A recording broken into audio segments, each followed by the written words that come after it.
Cześć, mam na imię Martyna. A ja jestem Monika.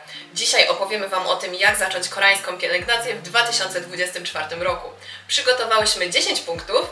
No, to jak w książce 10 punktów koreańskiej pielęgnacji. Tak, no to dobra, bez przedłużania zaczynamy. Pierwszym punktem, którym warto się zająć na sam początek, to myślę, że powinniśmy się samych siebie zapytać, dlaczego chcemy rozpocząć koreańską pielęgnację.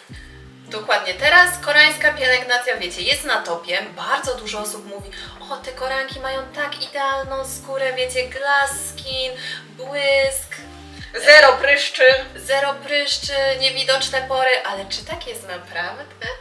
No właśnie, czy powinniśmy się właśnie zastanowić, czy to, co nam pokazują media, to naprawdę jest do końca to, jak Koreanki wyglądają? Wiecie, tutaj w Korei, tak jak w Polsce, ludzie mają problemy skórne i to nie jest tak, a weźcie pod uwagę to, że Koreańczycy zazwyczaj używają koreańskiej pielęgnacji. No to jak to? Używają koreańskiej pielęgnacji, a dalej mają problemy skórne. O co tutaj chodzi? No słuchajcie, to są tylko kosmetyki. I tutaj umówmy się, że jeżeli ktoś ma bardzo poważne problemy skórne, nie wiem, macie bardzo duży trądzik albo bariera waszej skóry jest bardzo naruszona, nie wiecie od czego zacząć, no to słuchajcie, zamiast zabierać się do leczenia siebie na własną rękę, po prostu moim zdaniem warto udać się do specjalisty, przynajmniej żeby dowiedzieć się, co jest tak naprawdę problemem, bo czasem to nie jest aż tak oczywiste, jakby się wydawało.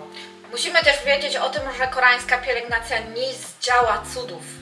Koreanki, oprócz tego, że dbają o swoją skórę, także korzystają z usług dermatologów, korzystają z usług salonów piękności, gdzie na przykład bardzo dużo używają różnych zabiegów.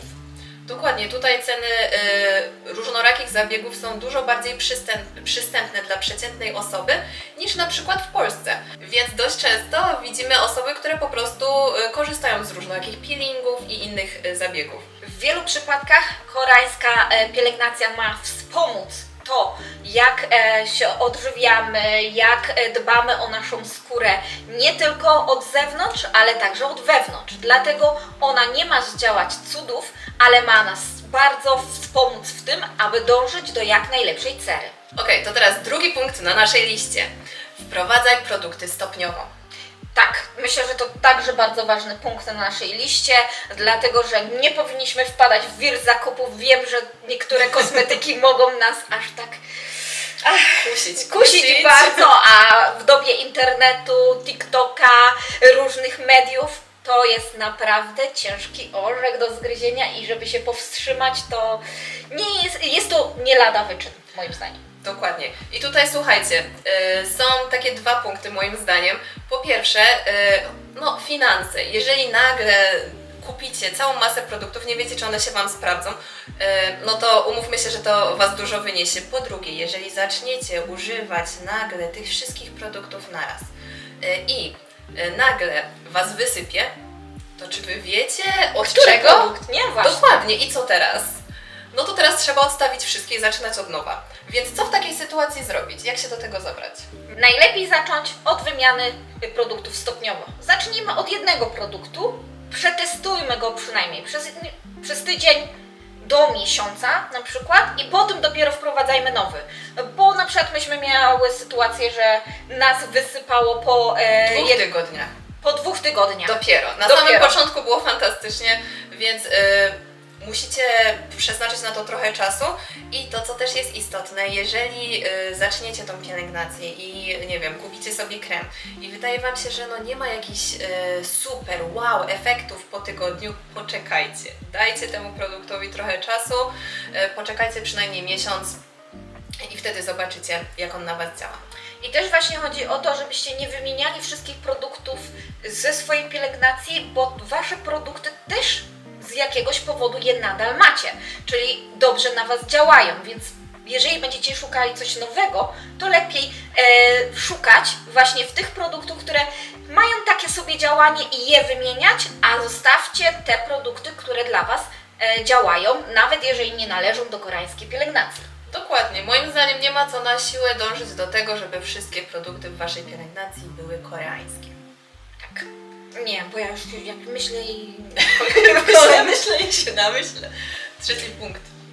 Trzeci punkt to popularne, nie zawsze dobre dla Ciebie. Co się pod tym kryje? Tak, tutaj słuchajcie, jeśli idzie o trendy w koreańskiej pielęgnacji na 2024 rok, Jeżeli nie oglądaliście filmiku, zapraszam Was do obejrzenia. Był na naszym kanale, więc zapraszamy Was do nadrobienia tego filmiku. Okej, to teraz tak szybko o tym wspomnę. Jest taki trend jak mirroring, czyli tutaj chodzi o to, żeby po prostu dobrać pielęgnację dobrą dla nas, patrząc na ludzi, którzy mają podobne problemy skórne co my.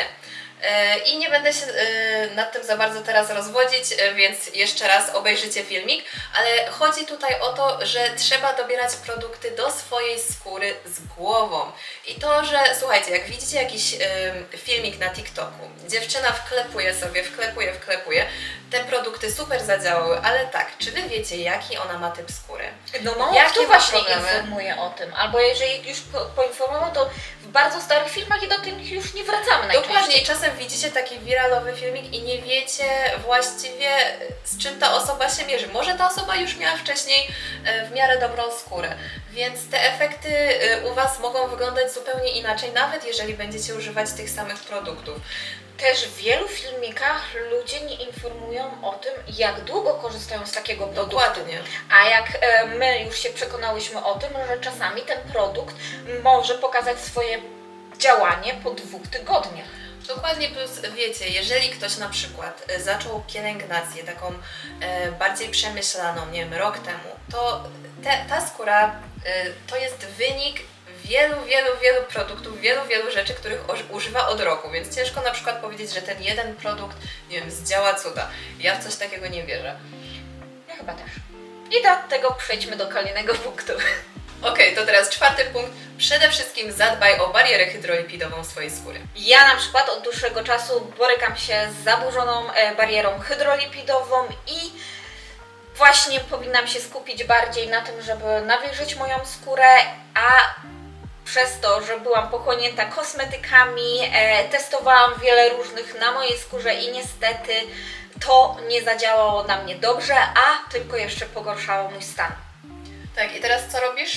Powiedz tak. A konkretnie. teraz, jeżeli mam konkretnie powiedzieć, to po prostu zrezygnowałam z większości kosmetyków i pojedynczo wprowadzam jakieś nowe kosmetyki. Na początku to była tylko i wyłącznie gruba warstwa kremu nawilżającego, teraz już wprowadziłam nowe kosmetyki, czyli na przykład już mogę oczyszczać skórę na spokojnie. I używam pianki oraz oleju. A używasz na przykład witaminy C? Nie. Dokładnie. I słuchajcie, jeżeli Wasza bariera hydrolipidowa skóry jest naruszona, lepiej odpuśćcie sobie takie składniki aktywne. Najpierw pozwólcie skórze dojść do siebie i dopiero potem stopniowo możecie wprowadzać na przykład witaminę C. I właśnie, ważne co tu powiedzieć, to jest bardzo długi proces.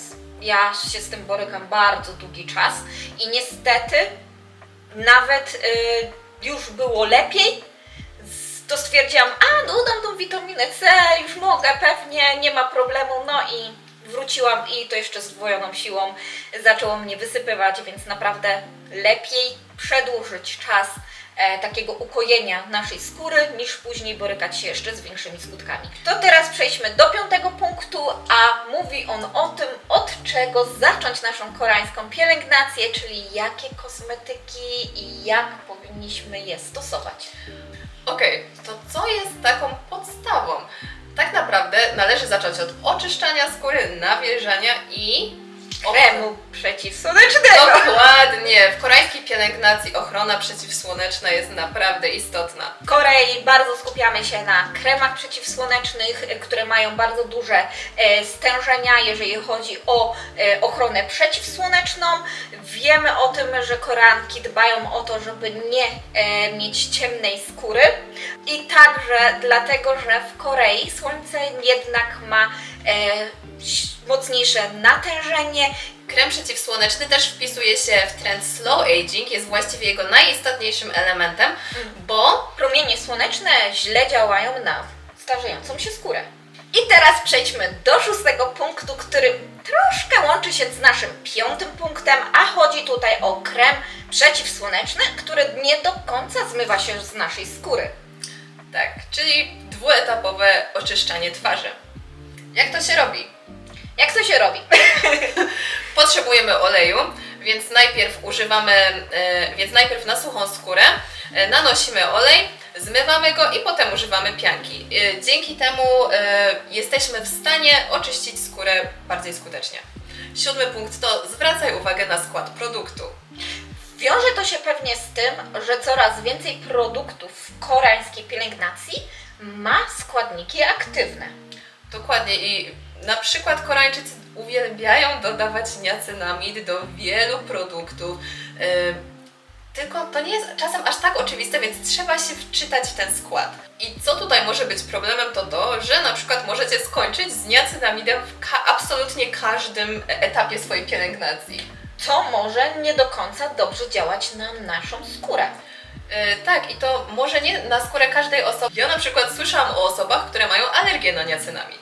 Ja może nie mam alergii, ale na przykład bardzo mocno mnie podrażniał. Nie pomagał mi w łagodzeniu problemów skórnych, a wręcz myślałam, że mnie podrażniał. I to też, co warto tutaj dodać, to często mówi się, że niacinamid w stężeniu powyżej 10% może właśnie mieć takie działanie. Dlatego trzeba bardzo uważnie sprawdzać, jakie składniki nasze produkty mają, żebyśmy nie przesadzili z ich ilością. Przejdźmy teraz do 8. punktu, a mówi on nam o tym, abyśmy ułożyli sobie rutynę, której będziemy wierni do samego końca. No słuchajcie, może nie do samego końca, możecie ją potem zmienić, ale to, co jest istotne, potrzebujecie rutyny. Nie używajcie, nie wiem, nakupicie sobie kosmetyków jednego dnia, maseczka, serum, wszystko na raz, a potem przez 2-3 dni nic. No, tak to nie działa. Jeżeli jest Wam ciężko, nie wiem, podążać za bardzo skomplikowaną rutyną, po prostu uproście tą rutynę, ale używajcie tych samych produktów codziennie. I tak, żeby ta rutyna nie zmieniała się co tydzień, Tak. że na przykład tutaj dacie coś tam dacie coś tam, bo po pierwsze się pogubicie w tym wszystkim i na przykład użyjecie jakichś składników aktywnych za dużo, co może powodować później podrażnienia, uszkodzoną barierę hydrolipidową i duże problemy. Dlatego też warto właśnie, tak jak Monika powiedziała, uprościć ją i jeżeli macie problem, jak ja na przykład w zapamiętaniu, można ją sobie spisać i codziennie stosować po kolei każde z produktów. Pielęgnacja będzie dostosowana do Ciebie, a nie Ty do pielęgnacji. Jakie to jest wzniosłe. To teraz 9. punkt, bardzo chwytliwy. Pielęgnacja ma być dostosowana do Ciebie, a nie Ty do pielęgnacji. I o co tutaj chodzi? No myślę, że ten punkt łączy się z wieloma poprzednimi punktami. Słuchajcie, no zwłaszcza z tym poprzednim punktem. Jeżeli macie problem z bardzo rozbudowaną pielęgnacją, to o czym już wspominałam, uprośćcie ją. Jeżeli nie macie rano czasu, niech ta pielęgnacja poranna będzie bardzo podstawowa. Nie myślcie, Nie róbcie coś na siłę. Dokładnie. Bardzo prosta pielęgnacja też może być efektywna. 9. punkt idealnie łączy się z 10. Czyli nie dążcie na siłę do 10-etapowej pielęgnacji twarzy. Właśnie.